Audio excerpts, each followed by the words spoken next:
So you want to buy a new 2023 Jeep Wrangler. Maybe you want to use it for driving dirt roads or driving with the top down. Maybe it'll be your commuter or a vehicle that'll take you camping, snow wheeling, rock crawling, driving the sand dunes, or through the forest. And whether you want a 2-door or a 4-door, you'll want to build it right so that you're one giant step forward towards that next adventure. All right, so let's go to the Jeep website here. Okay. We're going to be building a Wrangler. Okay, so I just want to start off with all the options. So obviously you have everything from sports to the Rubicon 392 and then everything in between, like the Sahara, Willys, and all that. So I'm going to quickly run through just the different options and like how I see them from an off-roader's perspective. So this is starting with the Sport. I think the Sport is something that if you plan on like just taking everything off, if you're going to go 60s and 80s for axles, if you're going to go 37s or 40s right off the bat, then maybe a Sport and then taking all that stuff off is the way to go. But that being said, as you move up through the lineup, I think that can be said about all of them. The Willys Sport, Sport S, Freedom, all those in between the Sport and the Rubicon. I think if you're just going to be keeping it stock and you want a Sport, but you want it slightly upgraded from the base Sport, then go with one of those options. And then once you get up to the Rubicon, obviously the Rubicon is the most popular, and that's what I'm going to be building out today. That's what I have.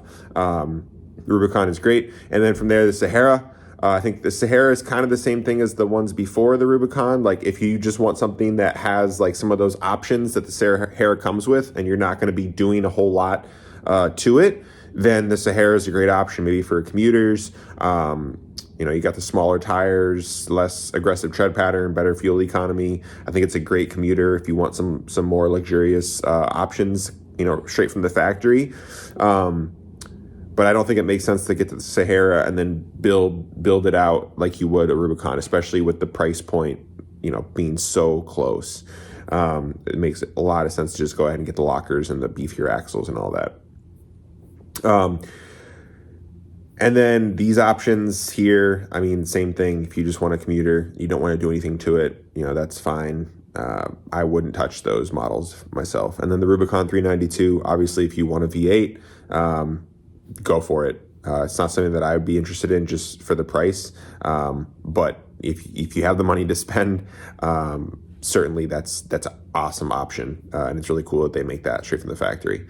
So now the Rubicon, I think this is really the only model that I would consider buying. So let's get into building that. So I have a 2-door. So I'm going to start with a 2-door, but I will go and touch on the 4-door, specifically with the Extreme Recon package, because that's something that's unique to the 4-door. But I'm going to go through the 2-door and we'll build that up. So let's go here. Okay, so starting off with color. Wow, $695. So they raised the prices quite a bit over time. With this, I'm just going to go white. I think the blacks and the darker colors, if you're going to be off-roading, you're going to get a lot of pinstripes in the forest or, overgrown trails, and those will just kind of mar and scrape up your paint. So anything, the darker you go, the more contrast there will be between the paint and what the pinstripe looks like. But with white, you don't have that. There's no contrast there. It's also free, so it's not as big of a deal. I have silver myself on my Jeep, although it's the billet silver, slightly different, but it's silver. That doesn't show pinstripes that much either. But I don't really care about the color. If you care about the color, get the color you like, but just know that like black is going to show pinstripes a lot. But I would go with white. It's free, and I don't care about color. The pinstripes are not going to show. I don't have to worry about that. When you're hearing, the paint scraping from inside, you're like, ugh. Like if it's white, it's like, oh, so what? Who cares? So white is what I would go with. Okay, so I see a lot of people go with the integrated off-road camera. I think it's a cool option, but I wouldn't get that. I think if you're in a situation where you're actually going to use the off-road camera, the obstacle, is going to be more challenging, right? So I think in that situation, like one, you'll either have a spotter, which will basically mean you're listening and looking at them and not at the camera. So you have an off-road spotter. Or two, if you don't have a spotter or you don't need a spotter, getting out and looking at it, getting out of the vehicle, looking at the obstacle and kind of planning out your line is a much better way to go than just looking at it through the camera. It's going to give you that like 3D perspective of the obstacle, and it'll allow you to plan out your route a little bit better than it would if you just had the camera. And then I think when there's obstacles that are easy, like you just don't really need the camera. Like you shouldn't be looking at the camera. You should just be looking at the road, at the trail, and just navigating those easier obstacles that way. You don't need to be staring at the camera. So I get why they have it. Like I think it is kind of cool, but I'm not going to pay $800 for that. I've been on plenty of trails, and I haven't really been in a situation where I was like, oh, I wish I had an off-road front-facing camera. Like I'll just get out and check it out. And I do think that I still think I would get out and still look the same amount, even if I had that camera, just because I want that full perspective of what the obstacles look like. If this was like $200, yeah, sure, I'd throw it in. But I think there's a lot more you can get with $800. The graphics, no.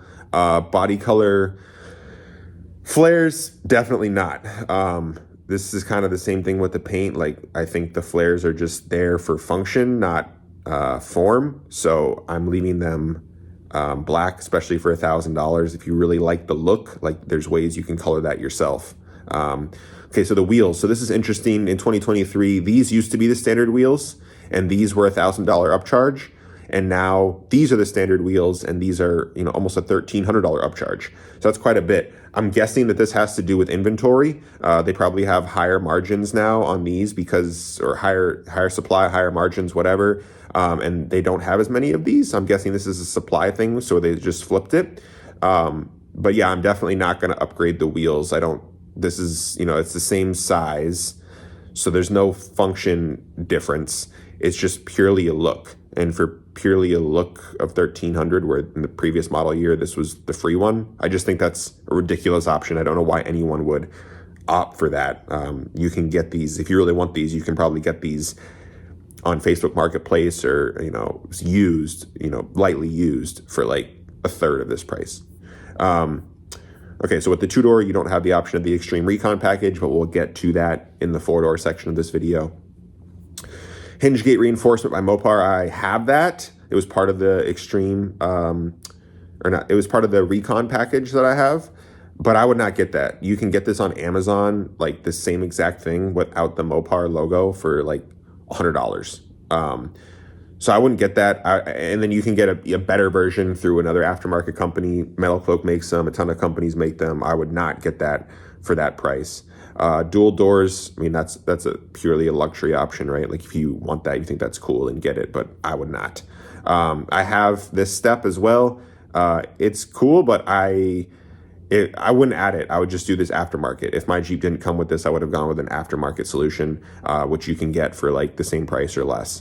Okay, when it comes to tops, I'm just gonna leave the soft top on there. I've driven a Jeep, I have a hard top, a black hard top, but I've driven Jeeps with soft tops before, and I think they're great. And I would just stick with the soft top. You can always add a hard top later on.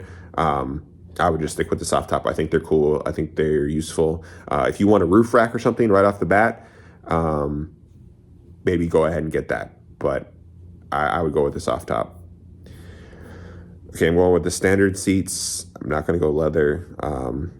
This is now standard, so we'll stick with that. I have the 7-inch, and it's great. All weather, I mean, we can add these later. So like the margins on these for Jeep are like super high. Like you can get these on, I think I got these on Facebook Marketplace for like $50. Same thing here. Like you can get specific ones to your needs aftermarket for the same price or cheaper. Like these, again, you can get these on Amazon for very cheap. I mean, the margins here on these are huge. Like there's no reason you should be getting these from the factory. Okay, so the cold weather group, I have this, and this is something that is like, this is probably the thing that I like the most about my Jeep, is I live in a cold weather state where it's cold like 6 months of the year, and I'm using this all the time. So this is something that I could not live without. It's very functional, keeps me warm, keeps my hands warm, the seat warm. It's great. So I'm going to go ahead and add that. Advanced safety group. Yeah, I don't need that. It's something, I don't think it's going to change the way that I drive. So I don't think that there's a big function upgrade. If you have it and you like it, drop a comment as to why you like it. It's just something that I don't want. I don't think I'll ever want that on a vehicle, unless I had a long commute and maybe I saw a benefit in it. Okay, so LED lighting group. Yeah, definitely get that. There's a ton of function in that. It's great on the trails, great driving at night. I could not live with that without that either. Yes, you can add it aftermarket, but the value you're getting is pretty close to what you'd pay aftermarket. Safety group, same thing. I'm not going to go with the safety group. I already got the LED tail lamps with that package. Don't need the cross path detection and all that. Like, that's just not something I'm interested in at all. Steel bumper group, definitely don't get this. I have the steel bumpers. I had it from the factory, still on my Jeep. The front steel bumper, yes, it's winch ready, but you still need to buy a winch plate. And in order to install it, you have to take the front bumper completely off, take it apart, install the winch plate. And the rear bumper is just awful. The structure of it's terrible. It's probably the worst part on these new JLs is that rear steel bumper. The steel in the front rear is pretty thin. This price, I mean, this should be like half the price, and I'd consider it. If you really like the look of this, maybe you can get it on Facebook Marketplace. You can get a front and rear set. My friend got one for like $900 or something. So, you're saving quite a bit. And you have to take the front bumper off anyways if you want to install a winch. So it's not like you're saving time really. So yeah, definitely don't get the steel front and rear bumper groups. You can get aftermarket front steel and rear bumpers for the same price or cheaper, and they're going to be much better quality, thicker steel, better build quality. These bumpers are just terrible. I smashed my rear bumper coming down an obstacle, and plenty of people have issues with this. It's crunched into the tub. So yeah, these bumpers are just a disaster. Stay away from these. Do not make the mistake. A lot of other videos will tell you to get these because it's a Jeep and you should have it for off-roading, but these are just terrible. Do not get them. Okay, trailer and tow package. I don't tow. If towing's ever involved with my Jeep, it'll be the thing being towed. It won't be towing. But if you tow a trailer or whatever, get this. The lighting, the switches, the auxiliary switches for lights or whatever. If you want to wire up a bunch of lights and things like that, then go ahead and get that. I have the LED lighting package, and that's enough for me. So this is something that I haven't ever had a need for, so I wouldn't get that. But again, if you tow or you want to wire up light bars and a bunch of different accessories and stuff, then definitely get it, because this is good value if you're going to use it. It's just something that I wouldn't use. But you shouldn't try to add this aftermarket. You'll probably spend more money and time than it's worth. Just get it from the factory and you'll be good to go. But that's something that I'm not going to touch. Okay, so I have the 2.0 engine. That's been great for me. I would stick with the 2.0. You get better torque, better horsepower, better fuel economy. Like, it's lighter. It's been great. So yes, it's turbocharged, so it's more complicated. But I'm probably not. Yeah, I would just stick with the 2.0. It's been great for me. I don't have a reason to change. And that's it. You can do the full heavy duty, full-time 4-wheel drive system if you want. That's something that I have. It's good. $900, you get an upgraded one. Why not? I think that's a great place to upgrade with, especially with the Jeep if you're going to off-road it. So 5175, that's the total, and that's our build. Let's see. All right, it's not going to show any pictures, but yeah, that's our Jeep. So I want to go back now and do the 4-door. So we'll go the 4-door this time. And I'm basically going to do the same things, except I want to talk about the Extreme Recon package. So we'll go cold weather, LED lighting, and okay, the Extreme Recon 35-inch tire package. Okay, so let's start out with the wheels. They're 17 by 8.5-inch beadlock capable wheels. Okay, so 17 by 8, right? I have an 8.5-inch wheel from AEV, and most aftermarket wheels for the Jeep JLs or JTs are 8.5. Now the beadlock, I think they say that it's an 8.5 if you mount it as a beadlock with this wheel, but mounting it as a beadlock, it doesn't come that way. It comes mounted as a non-beadlock, and that ring is just like a protection ring. I'm not interested in mounting a beadlock on my Jeep unless it was like strictly a trail rig. Then I'd go with that. But I do drive my Jeep to and from the trails, across the country and whatnot. So I don't want a beadlock on the road. They're technically not DOT approved, so I don't know if you got in an accident and it was because of the wheel failure. I wouldn't want to be in a situation like that, especially with insurance. You might not be covered. I don't know how that all works, and I don't want to find out. So I'm not interested in a beadlock wheel. And if I don't want a beadlock wheel, I want something that's 8.5, not 8 inches.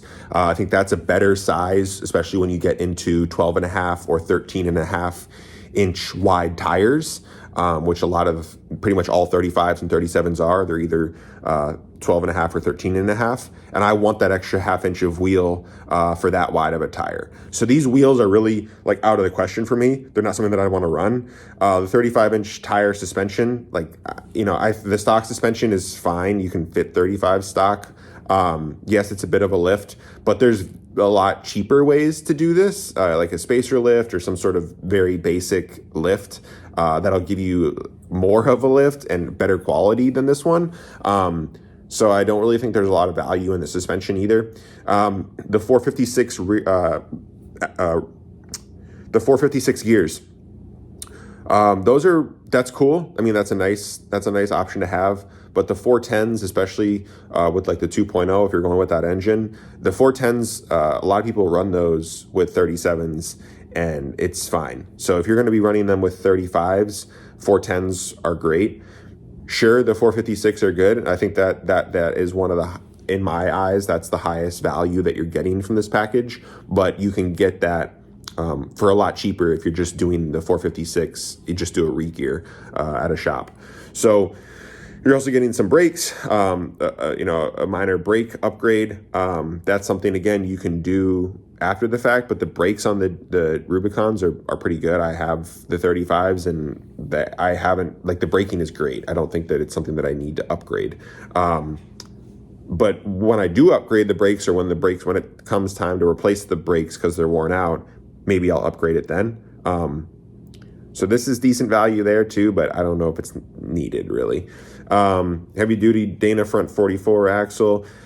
And you're getting the Dana 44s. They're great axles. The front ones do have their shortcomings, but there's ways to get around that. And I don't know if this is necessarily the best way. I think going with like RCVs or chromoly axle shafts, or trussing an axle, it will get you more heavy duty.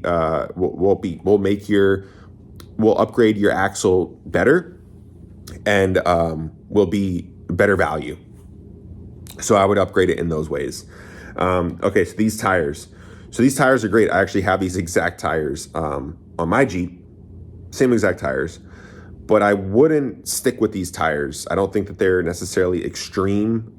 They're good. Like you can do extreme trails with them, sure. But when I upgrade my tires, I'll be going with a mud terrain, probably the KM3. So that's something that I would go with. So I wouldn't pay extra for these tires. I got a great deal on them. I basically got them for like free when I sold my current set. Same with the wheels. So that's why I went with them. Was out of very good value, but they're not something that I would necessarily seek out to go buy brand new again. I'd go with KM3 or another mud terrain, more aggressive tire. The hinge gate reinforcement, you can get this for like $150 on Amazon from the supplier, or you can get something for slightly more but better build quality from another aftermarket company. So there's not really any value there. The jack spacer by Mopar, whatever, no value. Tire relocation kit by Mopar, no value. You can get that aftermarket. Wheel flare extensions, I think they're ugly, no value. And then the vehicle, gross vehicle, the VWG rating goes up. Whatever. I don't know if there's value there. So that's it. So I wouldn't get this package. I think if you do get it, or if you do want to get it, because you don't want to do anything to the Jeep, you just want it that way and you want to wheel it for, years to come, then it's a great option, right? Like, you don't have to do anything. It's all under warranty. You don't have to touch it. Like, I think if you're in that, if that sounds appealing to you, then it's good value there. Like, you can get this from the factory. You don't have to do a thing to it, maybe, add a radio or, whatever, but you don't have to do anything to it. You can just go with it. But if you want to tinker with it, put different wheels on it, put different tires on it, lift it, reinforce the axles, like, you really just undo all the value that you paid for. Of course, you can sell takeoffs, but you're not going to get back the value that you put into them. I see them listed all the time for like $3,000, $2,000, and they don't sell. They're always there. So, yeah, it's not something that I'd be interested in getting. But I do see a market for why people want this and why they see that it's valuable. But to me, it doesn't make sense for those reasons. Okay, so that's it. So with this build, yeah, so 52, let's see. Okay, so that was with the manual transmission. So now, yeah, so 54. So you're looking at, what was that, like $3,000 or $4,000 more than the 2-door version. I think the 4-door version is going to give you obviously a lot more space, longer wheelbase. For me, the 2-door fits my needs, but if I ever needed more space, the 4-door would definitely be something that I would consider. If you like the video, definitely drop a like, subscribe to the channel. Go check out some of my other adventure videos. You can see my Jeep in action. And if you want to see future videos, go ahead and subscribe. My goal here with this channel is to create off-road adventures and inspire them for you to go on your own and use your Jeep as it's intended to be used, your Jeep Wrangler. So yeah, definitely subscribe if you like the content. My name's Shane. This is Seek the Open. Thanks for watching, and I hope to see you out there.